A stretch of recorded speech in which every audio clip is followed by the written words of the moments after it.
There is a vegetable sitting in perhaps 1 in 3 American kitchens this week, usually served as a side dish, sometimes juiced, occasionally roasted. Yet it has more clinical trial data backing its benefits for arterial health than almost any other single food in the grocery store. A 2008 study in the journal Hypertension demonstrated that a single dose could drop systolic blood pressure by 10 millimeters within just 3 hours. A 2015 trial expanded on this, showing that a 4-week daily protocol yielded sustained reductions in hypertensive patients comparable to a low-dose ACE inhibitor. But here is the part no one talks about. Most people who eat this vegetable regularly are getting practically zero cardiovascular benefit. They boil it and pour the active compounds straight down the drain. They follow it up with antiseptic mouthwash that wipes out the exact bacteria needed to make it work. They buy it pickled or canned, which completely neutralizes the positive effects. They genuinely believe they are making a heart-healthy choice, but mechanically and biochemically, they aren't.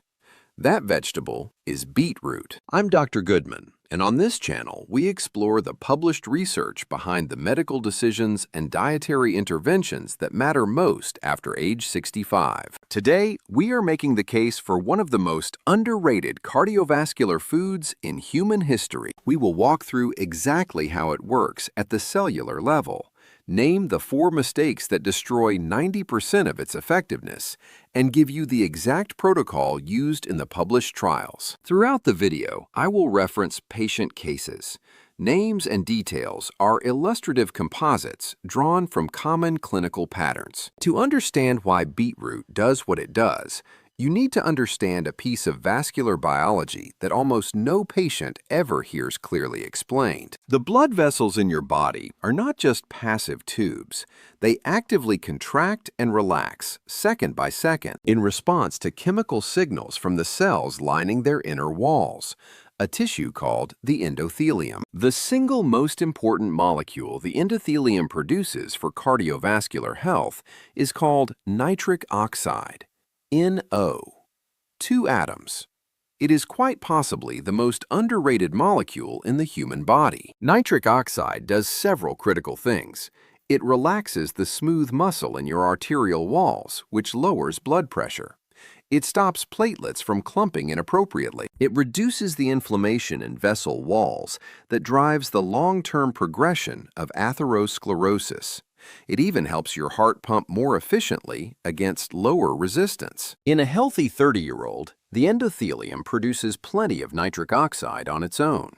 By age 55, 60, or 65, that production declines. The endothelium becomes less efficient. Arteries stiffen. Blood pressure climbs.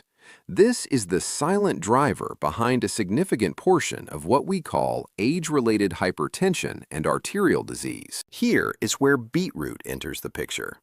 Beetroot is unusually rich in dietary nitrate, far higher than most vegetables. When you eat beetroot, that nitrate is absorbed in your small intestine and circulates to your saliva, where specific bacteria on the back of your tongue convert it into nitrite.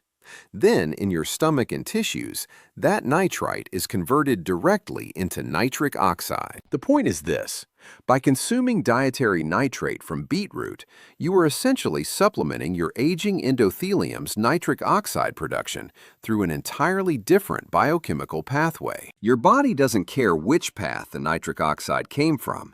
It uses it exactly the same way. The 2008 Webb study in hypertension proved this in living patients. They gave hypertensive patients beetroot juice and monitored their blood pressure. Within 3 hours, systolic pressure dropped by an average of 10 millimeters. The effect lasted a full 24 hours. The 2015 Kapil trial took it a step further, giving patients with stage 1 hypertension daily beetroot juice for 4 weeks. The result was a sustained reduction in systolic blood pressure, averaging 8 millimeters of mercury. It improved endothelial function on flow-mediated dilation tests and reduced arterial stiffness. These are not small effects. A sustained 8 mm systolic drop across a population would prevent more strokes than any single dietary intervention currently being studied. I want to introduce you to a patient. Let's call him Walter. Walter was 68, a retired postman who had walked 4 miles a day for 30 years. Over the past 5 years, his numbers had crept up to 146 over 90. His primary care physician was preparing to start him on lisinopril. Walter, whose brother was already on 3 blood pressure medications and dealing with complications, asked for 90 days to try other options first. His doctor agreed. Working with his physician, Walter built a protocol. 1 medium roasted beet daily, eaten at lunch, with a squeeze of lemon to add vitamin C for synergy. He changed nothing else. He kept walking, and his salt intake was already moderate. 8 weeks in, his average morning blood pressure was 134 over 83. By 12 weeks, it was 128 over 80. He never started the medication. 18 months later, he is still in that same range, still following the protocol, and still walking his 4 miles. Walter later told me that the most surprising part wasn't his numbers.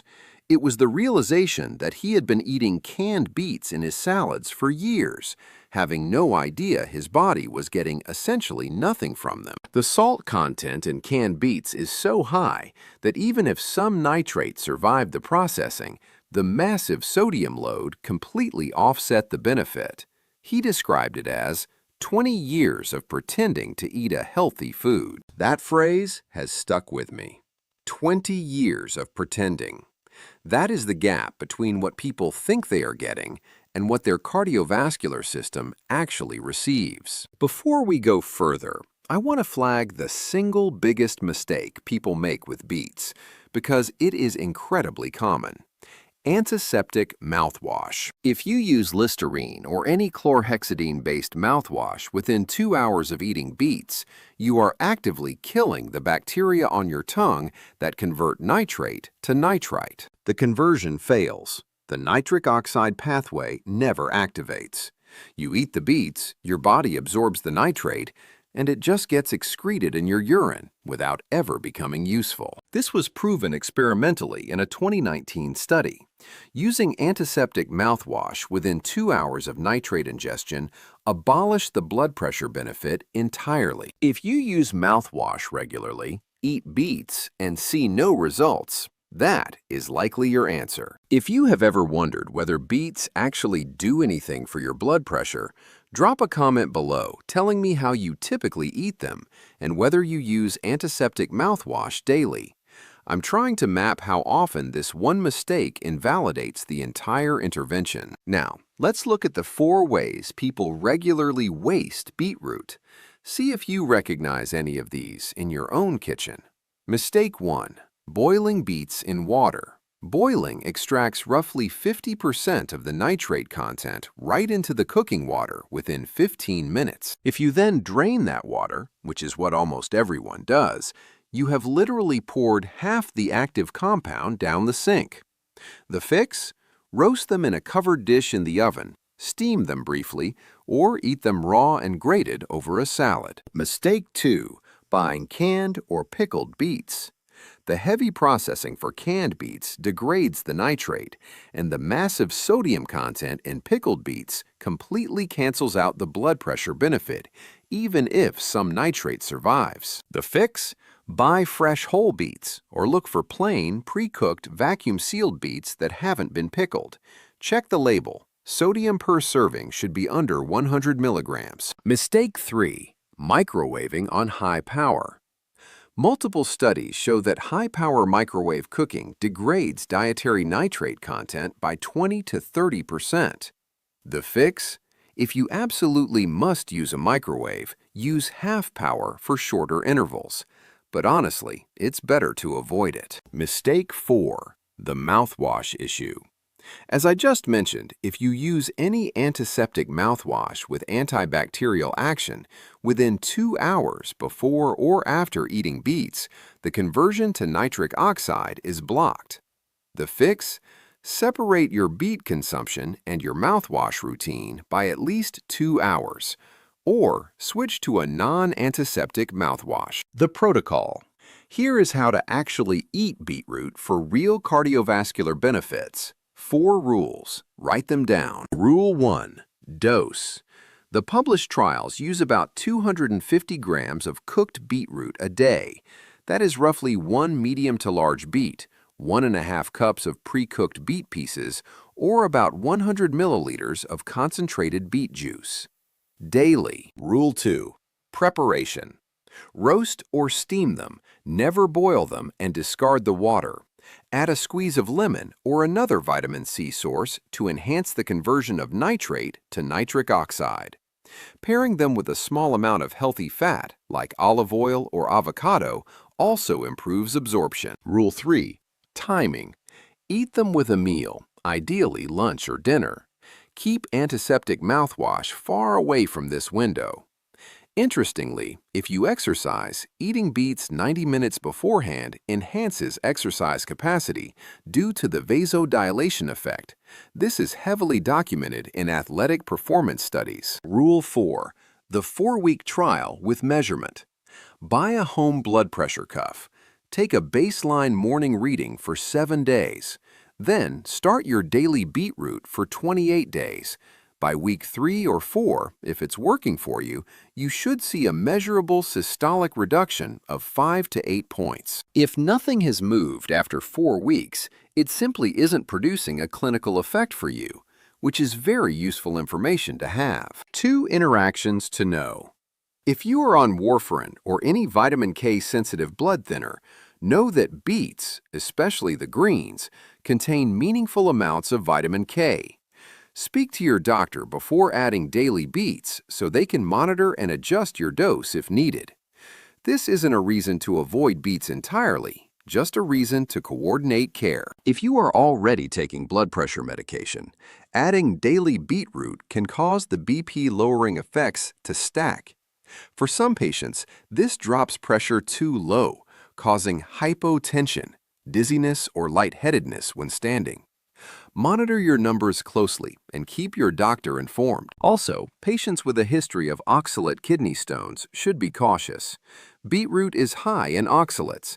If you have a history of stones, limit your intake to 2 or 3 servings a week. If you are looking to stack this with other evidence-based nitric oxide boosting foods, arugula and dark leafy greens like spinach, kale, and Swiss chard all contain great dietary nitrate.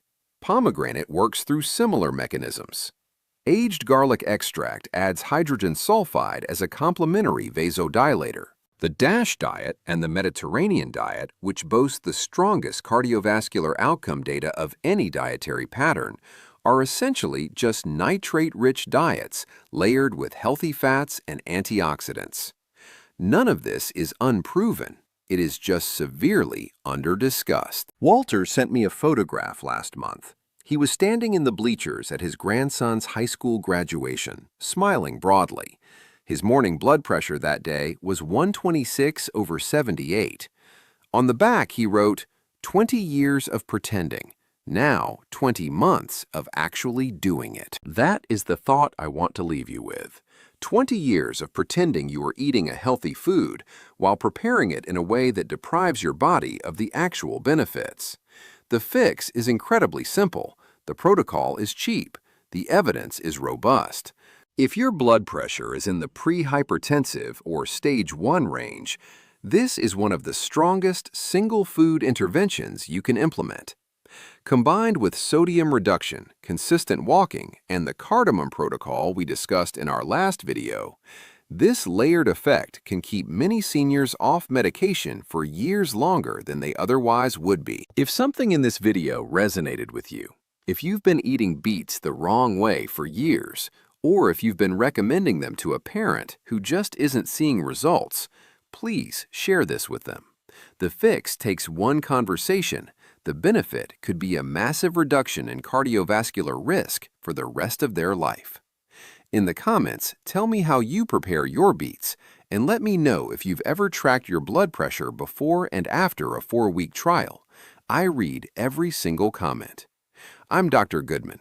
Take care of each other.